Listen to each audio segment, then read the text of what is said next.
Early film was dominated by the novelty of showing an event. They were single-shot moments captured on film: a train entering a station, a boat docking, or factory workers leaving work. These short films were called actuality films. The term documentary was not coined until 1926. Documentary films are non-fiction features which document the truth of people, places, or events, and rarely follow a classic narrative structure and involve real people rather than actors. Documentaries are typically made much on lower budgets than feature films, and were a direct reaction against big-budget Hollywood studios. In the 2 decades after World War II, all over the world, documentary and avant-garde filmmaking underwent enormous changes. New technologies and institutions altered the basis of independent filmmaking. Both documentarists and avant-gardists renewed the idea of personal cinema. Now many artists turn from political commitment to a conception of individual expression. This impulse, most notable in the rise of abstract expressionist painting in the United States and in Europe, was also visible in experimental film.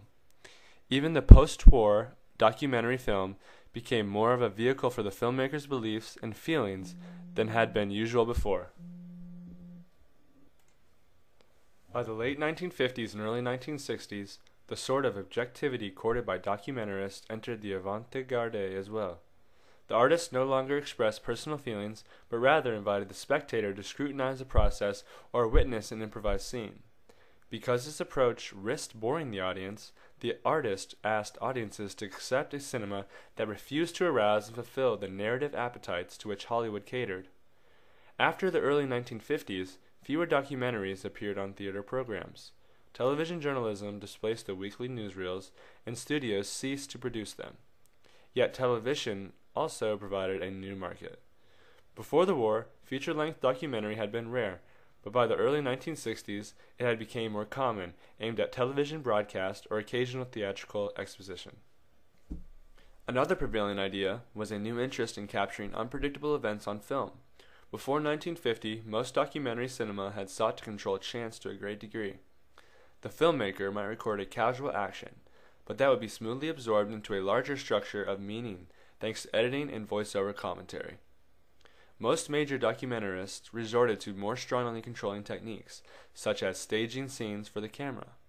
In the 1950s, lightweight cameras and sound equipment allowed documentarists to eliminate the artifice of voiceover commentary and pre-planned structure, creating a cinema centered on the spontaneous moment. Between 1958 and 1963, documentary filmmaking was transformed. Documentarists began to utilize lighter and more mobile equipment, to work in smaller crews, and to reject traditional concepts of script and structure. The new documentary sought to study individuals, to reveal the moment-by-moment development of a situation, to search for instances of drama or psychological revelation.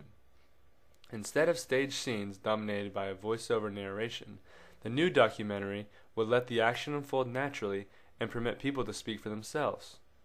Called candid cinema, uncontrolled cinema, observational cinema, and the cinema truth, this trend was most generally known as direct cinema. The name suggests that the new technologies recorded events with unprecedented immediacy, and the filmmaker avoided the more indirect documentation, restaging, narrational commentary of early documentarists. Several factors influenced the new approach.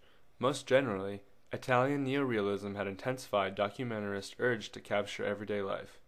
Technological innovations, such as the growth of the 16mm production and the emergence of sound on tape, provided a new flexibility.